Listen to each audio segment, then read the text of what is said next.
అందరికీ నమస్కారం. నేను డాక్టర్ జి శ్రవణ్ రెడ్డి. ఇక్కడ గవర్నమెంట్ హోమియోపతి జేఎస్పీఎస్ కాలేజ్లో పోస్ట్ గ్రాడ్యుయేట్గా చదువుతున్నాను. నేను ఫైనల్ ఇయర్ స్టూడెంట్ని. మేము చాలా రోజులుగా ఎన్నో రిప్రజెంటేషన్స్ అనేది గవర్నమెంట్కి ఇచ్చాము. గత 2 ఏళ్ల నుంచి 60కి పైగా రిప్రజెంటేషన్స్ అనేది ఇచ్చాము. మాకు న్యాయం జరగాలి అనేది గవర్నమెంట్కి ప్రతిసారి ఇస్తూనే ఉన్నాము. ఆల్మోస్ట్ 2023లో స్ట్రైక్ చేశాము.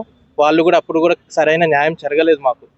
అందుకని మేము ఏమన్నామంటే, మాకు ఆన్పార్వి తలపతి ఇవ్వండి, ఇప్పుడు ఇవ్వకపోతే మేము స్ట్రైక్కి దిగుతామని మళ్ళీ ఇంకొక ఇన్ఫర్మేషన్ ఇచ్చాము. అయినా కానీ గవర్నమెంట్ ఏది పట్టించుకోలేదు. సో అందుకని మేము 15 రోజుల క్రితమే స్ట్రైక్ నోటీస్ అనేది ఇచ్చాము గవర్నమెంట్కి. అయినా కానీ మాకు సానుకూలమైన న్యాయం పరిష్కారం అనేది గవర్నమెంట్ నుంచి ఏం రాలేదు. సో అందుకని మేము ఈరోజు నుండి అంటే 4 ఆగస్టు 2026 నుండి నిరవధిక సమ్మెకి దిగుతున్నాము.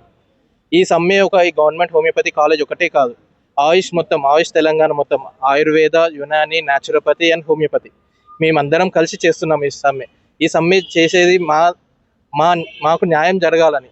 మేము అందరిలాగానే అన్ని అలోపతి కాలేజ్ లాగానే స్టూడెంట్స్ని, మాకు కూడా వాళ్ళకు తగినట్టే ఖర్చులు మాకు కూడా ఉంటాయి. పేషెంట్స్కి కూడా మేము రీసెర్చ్ చేసినప్పుడు కానీ, మేము థీసిస్ సబ్మిట్ చేసినప్పుడు వాళ్ళకు కొంతమంది పెట్టుకోలేనప్పుడు మేము పెట్టుకోవాల్సి వస్తుంది. సో దానికి మాకు అనేది సమానంగా స్టైఫండ్ అనేది ఇవ్వాలి. ఆన్పార్వి తలోపతి ఇవ్వాలి. 2016 వరకు ఉన్న ఆన్పార్వి తలోపతి ఇప్పుడు ఎందుకు ఇవ్వట్లేదు? మా క్వశ్చన్ ఇది ఒకటే, మాకు అంటూ న్యాయం జరగాలి. ప్లస్ ఇప్పుడు ఇది ఒకటే